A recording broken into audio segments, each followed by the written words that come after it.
اور بہانے بتاؤ گے کہ ہارٹ اٹیک آیا، ہارٹ اٹیک نہیں آیا، اس کا وقت پورا ہو گیا، اور اس کا وقت پورا ہو گیا، اس کا دھوکہ کھل گیا۔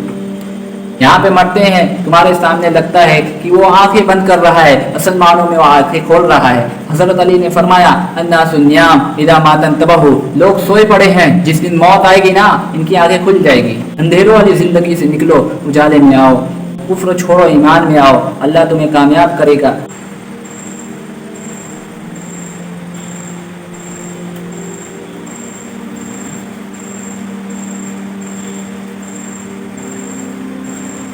الحمد لله نحمده ونستعينه ونستغفره ونؤمن به ونتوكل عليه ونعوذ بالله من شرور أنفسنا ومن سيئات أعمالنا، من يهدي الله فلا مضل له ومن يضلله فلا هادي له، ونشهد أن لا إله إلا الله وحده لا شريك له، ونشهد أن سيدنا وحبيبنا وشفيعنا وسندنا محمدا عبده ورسوله صلی اللہ تعالی علیہ وعلى آلہ واصحابہ وبارک وسلم تسلیما کثیرا کثیرا، اما بعد فاعوذ باللہ من الشیطان الرجیم، بسم اللہ الرحمن الرحیم، کل نفس ذائقۃ الموت وانما توفون اجورکم یوم القیامہ، فمن زحزح عن النار وادخل الجنۃ فقد فاز وما الحیاۃ الدنیا الا متاع الغرور۔ میرے دوستوں، میرے بزرگوں، میرے عزیزوں، یہ دنیا بہت بڑا دھوکے کا گھر ہے۔ نبی صلی اللہ علیہ وسلم نے فرمایا یہ دنیا ایک دھوکہ ہے، جو اسے دھوکہ نہیں سمجھے گا وہ تڑپے گا، گڑ گڑائے گا اس دنیا میں اپنے آپ کو ہلاک و برباد کر لے گا۔ جو دھوکہ سمجھے گا اس کی منزل آگے ہے، جو اس دنیا کو دھوکہ سمجھے گا وہ اس دنیا سے بڑی آسانی سے گزر جائے گا۔ محمد صلی اللہ علیہ وسلم نے فرمایا میں تو دنیا کو اس قدر، دنیا کی مثال اس طرح صحیح سمجھتا ہوں کہ میں گزرتا ہوں ایک جگہ سے، سامنے ایک پیڑ آ جاتا ہے، اس کو میں ایک لگا کر ایسا ہلکا سا سہارا لیتا ہوں اور پھر چلا جاتا ہوں۔ وہ سہارا لینا یہ دنیا ہے۔ اللہ کے نبی صلی اللہ علیہ وسلم اس دنیا کے بارے میں ڈھیروں مثالیں دی جو ہم سب کی آنکھوں کو کھولنے کے لیے کافی ہے۔ ایک مثال فرمائی کہ اس دنیا کو مسافر خانہ سمجھو، تم گزرنے والے ہو، کوئی یہاں پہ رکنے والا نہیں ہے۔ آج سے تقریباً 100 سال پہلے آپ کے باپ اجداد اس دنیا میں باقی نہیں ہیں، وہ اس دنیا سے چلے گئے اور آپ بھی باقی نہیں رہو گے، اور آپ کے بعد جو آئے گا وہ بھی اس دنیا میں رکنے والا نہیں۔ ہر ایک نبی اس دنیا کی حقیقت کو خوب اچھے سے سمجھتے ہیں۔ حضرت عیسیٰ علیہ السلام نے فرمایا اس دنیا کے بارے میں کہ تو کس قدر ذلیل ہے، تو کس طرح گری ہوئی ہے کہ ہر ایک کو اپنا بنانا چاہتی ہے لیکن سب کو دھوکے میں رکھی ہے۔ حضرت نوح علیہ السلام کے وفات کا وقت ہے، ایسے گھر میں ہیں کہ جس میں سوتے ہیں، جو گھر میں سوتے ہیں وہ گھر اتنا چھوٹا کہ اس میں سوتے ہیں تو پیر ان کے گھر سے باہر نکل جاتا۔ ایک بڑھیا ان کے پاس آئی، پوچھنے لگی حضرت آپ اتنی بڑی عمر کو اس قدر گزار دیے کہ آپ کا گھر اتنا چھوٹا کہ پیر سوتے وقت گھر کے باہر نکل جاتا ہے۔ حضرت نوح علیہ السلام نے فرمایا اماں جی یہ کچھ نہیں ہے، ابھی ایک قوم آنے والی ہے جس کی عمر 100 سال بھی نہیں رہے گی، لیکن وہ خواب اتنے بڑے دیکھیں گے، اتنی بڑی بڑی بلڈنگیں، عمارتیں بنائیں گے کہ ان کی حد نہیں۔ وہ بڑھیا کہنے لگی واقعی اگر مجھے اتنی عمر مل جائے تو پھر میں سجدوں میں اپنی زندگی کو کھپا دوں، سجدوں میں اپنی زندگی کو بتا دوں۔ وما خلقت الجن والانس الا ليعبدون، اللہ نے دنیا کو بنایا تمہارے لیے لیکن تمہیں بنایا اپنے لیے۔ اس دھوکے کو آپ پوری طرح تب سمجھ پاؤ گے جب آنکھیں بند ہوگی۔ آنکھیں بند ہو جائے گی تو پھر آپ کا دھوکہ کھلنا آپ کے لیے ہلاکت ہوگا، آپ کے لیے بربادی ہوگی، آپ کے لیے تباہی ہوگی۔ لیکن آنکھ بند ہونے سے پہلے یہ دھوکے کو نبیوں نے سمجھایا، رسولوں نے سمجھایا، ولیوں نے سمجھایا، نبیوں نے سمجھایا، ولیوں نے سمجھایا، رسولوں نے سمجھایا، سب نے سمجھایا۔ دنیا میں کسی کو رہنا نہیں ہے۔ آج سے 100 سال بعد اس اتنے بڑے مجمع میں کوئی بھی ایک شخص باقی نہ رہے گا۔ جب باقی نہیں رہنا ہے، جب جانا ہی ہے تو پھر اللہ کے حکم کو پورا کر کے جائیں، اللہ کے حکم کو پورا کر کے جائیں گے۔ جنت کون پائے گا؟ فمن زحزح عن النار وادخل الجنۃ فقد فاز، جو آگ سے بچا لیا، جنت میں داخل کر دیا گیا، وہ ہو گیا کامیاب۔ اور کامیاب ہونے کے لیے اس دنیا میں اللہ تعالیٰ نے رسولوں سے ہمارے تک پیغام پہنچایا۔ 1.25 لاکھ نبی اپنے آپ کو قربان کر دیا، پس کر پیش کر دیا لوگوں کے سامنے۔ مقصد صرف ایک ہے، اللہ کی رضا، اللہ کو راضی کرنا تمہارا مقصد ہے۔ باقی اس دنیا کو باقی نہیں رہنا ہے، تمہیں یہاں سے گزرنا ہے۔ ابھی میں نے ایک سفر ٹرین کا کیا. ٹرین کا سفر تو ہم سب کرے ہیں, ہم سب کو آئیڈیا ہے, ہم سب کو تجربہ ہے. ایک دن کا سفر تھا. جب میں سفر کے لیے ٹرین میں سوار ہوا تو مجھے کوئی بھی پہچان کا نہ ملا. دھیرے دھیرے ہلکا ہلکا تعلق ہوا. پھر پتہ چلا تعلق یہاں بڑھا کر آپس میں باتیں کر کر ادھر ادھر کی باتیں کر کر یہاں پہ کوئی فائدہ نہیں. کچھ ٹائم میں ہمارا سفر آ جائے گا اور ہم سب ایک دوسرے سے جدا ہو جائیں گے. تو یہ باتیں ہمیں سمجھ آئی, تعلق بنا, ہلکی ہلکی دوستی بنی. تو پھر جب ہمارا سفر پورا ہوا تو ہم ٹرین سے اتر گئے. یہ دنیا کی بھی مثال یہی ہے کہ سفر چل رہا ہے, جس کا سفر جہاں پورا ہوا وہ وہاں سے دنیا سے اتر جائے گا, اپنی آگے کی منزل میں پہنچ جائے گا.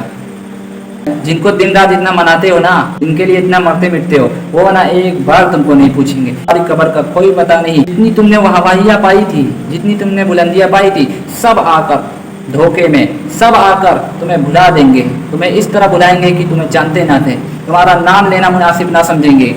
سب زیرو پڑ جائیں گے, سب کے سب زیرو پڑ جائیں گے. دھوکہ کھل جائے گا. اس سے پہلے جب ہمیں یہاں باقی نہیں رہنا ہے, ہمارا تذکرہ اس دنیا میں نہیں ہوگا, تو پھر بھائی کس دھوکے میں پڑے گا.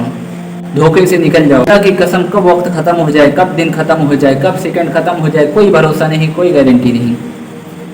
دنیا کی بہت سی چیزیں ایسی ہیں کہ جس کی گارنٹی ہے, اس کی وارنٹی ہے کہ اتنے ٹائم میں خراب, یہ ختم. انسان کا خاتمہ کب ہو جائے, انسان اس دنیا سے کب چلا جائے, انسان کا کوئی بھروسہ نہیں, کوئی گارنٹی نہیں. یہاں پہ کوئی ٹھہرنے والا نہیں ہے. میں گارنٹی لیتا ہوں, یہ بات کا آپ کو بھی پورا پورا یقین ہے. پہلی صف والے کو موت, دوسری صف والے کو موت, تیسری صف والے کو موت, چوتھی صف والے کو موت. موت پہ جس کا دھوکہ کھلا اس کی کوئی مغفرت نہیں. آخرت والے دن میں وہ کہے گا ربنا ابصرنا وسمعنا فرجعنا نعمل صالحا انا موقنون. اے اللہ میں نے دیکھ لیا, میں نے سمجھ لیا, اے اللہ مجھے ایک بار چھوڑ دے, ایک بار اس دنیا میں بھیج دے, میں وہاں پہ جا کر آپ کی نافرمانی نہیں کروں گا. اللہ فرماتے ہیں کہ تجھے ایک پل کے لیے بھی نہ بھیجا جائے گا. موقع صرف ایک بار ملا ہے, دوسرا کوئی موقع نہیں. ہر ایک شخص کے لیے ایک ہی موقع ہے. دنیا کا کوئی بھی طبقے کا انسان ہو, سب کے لیے ایک چانس ہے. زندگی جو چیز کے لیے ملی ہے وہ چیز کے لیے اس کا استعمال کیا جائے تو وہ زندگی کامل ہے, تو وہ زندگی کامیاب ہے. اب فرماتے ہیں ایک سیکنڈ کا اگر کروڑ ٹکڑا کر کے اس کا ایک ٹکڑا تو مانگ تو بھی تجھے نہ ملے گا. اور حقیقت تو یہ ہے اگر اس کو موقع مل بھی جائے تو بھی وہ اس دنیا میں آ کر, دھوکے میں آ کر پھر بھی اللہ کی نافرمانی کرے گا. کس طرح یہ دھوکہ ہے, سارے لوگوں کا کفن بازار میں آ چکا ہے. کس طرح یہ سچائی ہے, کس طرح یہ یقینی بات ہے, کس طرح یہ ماننے والی بات ہے. سارے لوگوں کا کفن بازار میں آ چکا ہے, سارے لوگوں کا سرما بازار میں آ چکا ہے, سارے لوگوں کی قبر کا جو مقرر کردہ جگہ وہ تیار ہے. بس دھوکے میں ہے تو یہ انسان جو اللہ کے احکام کو بھی جھٹلا چھوڑ کر زندگی میں موجیں مار رہا ہے. کچھ وقت ٹھہر جا, پھر دیکھ تیرے لیے کیا دردناک عذاب ہے, کیا دردناک تیرے لیے پکڑ ہے. کب آخری دن آ جائے, کب آپ کہنے لگو ارے کل ہی تو بات کیا تھا, پتہ نہیں کیا ہو گیا, ایک دم اچھا تھا, ارے کل ہی تو بات کیا تھا. کسی کو کوئی بھروسہ نہیں. اتنے لوگوں کو آپ نے سنا ہوگا کل ہی تو بات کیا تھا, ایک دم اچھا تھا, ہمارے سامنے چل پھر رہا تھا, ہمارے سامنے چل پھر رہا تھا, پتہ نہیں کیا ہوا. اللہ تمہارا دھوکہ کھول دے گا. کیسے نکلو, اس دنیا میں تم گزر جاؤ گے, کوئی ٹھیکے گا نہیں. یہ دنیا جب سے بنی ہے اتنے لوگوں کو اپنے دھوکے میں لا کر یہ دنیا دلہن بن کر اتنے لوگوں کو قتل کر دی ہے. بے شمار کروڑوں اربوں خربوں لوگ دلہن کی شکل میں قتل کر دی. یہ دنیا کسی کی نہیں ہوئی. دنیا مچھر کا پر ہے, مکڑی کی جال ہے, شیطان کی چال ہے. دنیا صرف ضرورت کی چیز ہے, شوق کی چیز آخرت ہے. اپنی دنیا کے لیے آخرت نہ برباد کرنا. جہاں دنیا اور آخرت دونوں ساتھ میں آ جائے, دونوں میں سے ایک فیصلہ کرنا پڑے تو وہاں پہ دنیا کو لات مار دینا, وہاں پہ دنیا کو دفع کر دینا. کرو آخرت کی زندگی ہمیشہ کی ہے, دنیا کی زندگی اتنی تھوڑی سی ہے, وہ بھی اس کی بھی کوئی گارنٹی نہیں. آپ صلی اللہ علیہ وسلم نے مثال کے طور پہ فرمایا یہ دنیا کی مثال آخرت کے مقابلے ایسی ہے کہ سمندر میں سوئی کی نوک ڈبا, اور سوئی کی نوک پر جتنا پانی آئے گا یہ دنیا کی زندگی ہے. پورا سمندر, بلکہ سمندر سے کئی زیادہ بے شمار آخرت کی زندگی ہے. تو اتنی تھوڑی سی زندگی کے لیے اتنی بڑی زندگی کو خراب کرنا کون سی سمجھداری ہے, کون سی عقل مندی ہے. کو ایک گھر مل گیا, اس کو دوسری کی تلاش ہے, دوسرا مل گیا تیسری کی. انسان کی حوث اتنی ہے کہ اس کی ضرورت پوری ہو گئی تو بھی وہ اللہ کو بھولا ہے. شکر کرنے کے بجائے وہ اللہ کو بھولا ہے. اور اس قدر بھولا ہے کہ اسے کوئی پرواہ نہیں. کیا وہ اپنی آخرت کو لے کر فکر مند نہیں ہے؟ کیا اسے مرنا نہیں ہے؟ کیا وہ موت کا ذائقہ نہیں چکھے گا؟ محمد صلی اللہ علیہ وسلم نے فرمایا انسان کی بھوک ایسی ہے، انسان کی بھوک ایسی ہے کہ اس کی بھوک کبھی نہ پوری ہوگی. مثال ایک سونے کا پہاڑ دے دیا جائے، جب ایک مل جائے گا تو وہ دوسرے کی طلب کرے گا. خواہش پوری نہ ہوگی، اس کی خواہش پوری ہوگی وہ چیز سے جس سے یہ بنا ہے، مٹی سے بنا ہے. اس کی پیٹ کی گرمی کو، اس کی پیٹ کی بھوک کو مٹی ہی پورا کرے گی. اگر اس کو سونے کا بنا پورا جنگل مل جائے تو جب ایک مل جائے گا نا، یہ حبشی، یہ لالچی دوسرے کی تلاش میں رہے گا.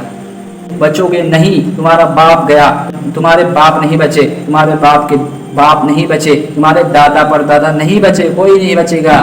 آج سے 100 سال بعد تمہارا کوئی ٹھکانہ نہیں، تمہارا کوئی پتہ نہیں، تمہارا کوئی ٹھکانہ نہیں. یہ تو یقینی ہے، یہ بات تو یقینی ہے، کوئی مانے یا نہ مانے. شیطان تو اتنے ٹھاٹ کے ساتھ اللہ کے سامنے بول کر آیا، شیطان تو اتنی گارنٹی کے ساتھ اللہ تعالیٰ کے سامنے بول کر آیا ہے تیرے بندوں کو گمراہ کروں گا، انہی لوگ کی وجہ سے وہ گمراہ کروں گا، تیرے بندوں کو نہیں چھوڑوں گا، تیرے بندوں کو جہنم والے رستے پر لا دوں گا. اللہ تعالیٰ نے فرمایا میرے بندے میرے فرما بردار ہوں گے، جو تیرے طریقے پر ہوں گے وہ تیرے ہی ٹھکانے آگ میں جائیں گے. ہوگی بس یہی فیصلہ ہوگا، بس یہی فیصلہ ہوگا. جو اللہ کی فرما برداری نہیں کیا وہ گیا اس کے ساتھ. جو اس دنیا کو سب کچھ سمجھنے لگا وہ اللہ کو بھول گیا، جو اللہ کو بھولا وہ جائے گا آگ میں. اس کا ٹھکانہ جہنم ہے، آگ ہے، دوزخ ہے. کیسا کیسا واقعہ پیش آ رہا ہے، کیسا کیسا واقعہ پیش آ رہا ہے. ہمارے کچھ ساتھی جماعت کے الحمدللہ اللہ ان کی قربانیوں کو قبول فرمائے. اس دور میں اگر کسی کو نبی کی سیرت دیکھنا ہے، اگر کسی کو جاننا ہے کہ محمد مصطفیٰ صلی اللہ علیہ وسلم باتوں پر کتنے لوگ عمل کرتے ہیں تو وہ ہمارے جماعت کے ساتھیوں کو دیکھ لے. الحمدللہ اللہ تعالیٰ ان کی ساری قربانیوں کو قبول فرمائے اور وہ ان کو بڑھ چڑھ کر دین کی خدمت کرنے کی توفیق دے. آمین. گئے تھے ملاقات میں کہ ہمارے بہت سارے ساتھی گئے تھے ملاقات میں ایک صاحب کے پاس. ان کا بڑا بزنس، بڑی آفس، بڑا کاروبار تھا، بہت بڑا بزنس تھا. جب ہمارے کچھ مسلمان بھائی ان تک گئے تو ان کو پیغام دیا. آفس گئے ان کو سمجھانے تو پھر گارڈ تھا، اس نے روکا، اس نے بولا سر اندر ہیں ابھی ان سے ملنے 2-3 لوگ اور ہیں، جب ایک ایک کر کے وہاں سے جا کر فارغ ہو جائیں گے تو آپ جائیے گا. ہمارے بھائیوں نے صبر کیا، تو پھر صبر کر کے انہوں نے صبر کیا، انتظار کیا. پھر جب وقت پورا ہوا تو پھر گئے ہیں. وہ صاحب نے کہا کہ بھائی کیا ہوا؟ تو بھائیوں نے فرمایا کہ بھائی دیکھو بھائی جان ایک فکر لے کر آئے ہیں، فکر بڑی اونچی ہے، ایک فکر لے کر آئے ہیں. یہ فکر ہی زندگی کا مقصد ہے. اللہ نے اس زندگی کو تھوڑا مہلت کے طور پر ہمیں دیا ہے. ایک بڑی زندگی باقی ہے جس کی تیاری اس دنیا میں ہے. یہ دنیا کرو لیکن دنیا کے ساتھ ساتھ آخرت کی بھی فکر ہو، آخرت کے لیے بھی تھوڑا بہت وقت تو نکلے. وہ آفیسر ایک دم اکڑ کر بیٹھے تھے. جب بات پوری ہو گئی تو بولنے لگے دیکھتے نہیں اتنا بڑا بزنس سنبھال رہا ہوں، دیکھتے نہیں اتنی بڑی کمپنی کو چلا رہا ہوں. اپنے ساتھی بڑے صبر والے تو دیکھتے نہیں اتنے بڑے بزنس کو سنبھال رہا ہوں، دیکھتے نہیں اتنے بڑے کاروبار کو سنبھال رہا ہوں. آپ لوگ نا اگلے ہفتے آئیں، آپ لوگ بعد میں آئیں، اگلے ہفتے آئیں، پھر بات کرتے ہیں. ایسا بول کر بیچارے ساتھی صبر کرے اور پھر اگلے ہفتے گئے. پھر سے نمبر لگا تھا، پھر انتظار کرے، پھر گئے. پھر دیکھتے ہو آفس میں وہ آفیسر کے بجائے کوئی اور تھا. تو ان لوگوں نے پوچھا کہ بھائی اس سے پہلے جو آفیسر بیٹھے تھے وہ کہاں گئے؟ تو اس نے بتایا بھائی جو یہاں پہ بیٹھتے تھے میں ان کا بھائی ہوں اور وہ اس دنیا سے گئے، وہ اس دنیا سے گئے، وقت پورا.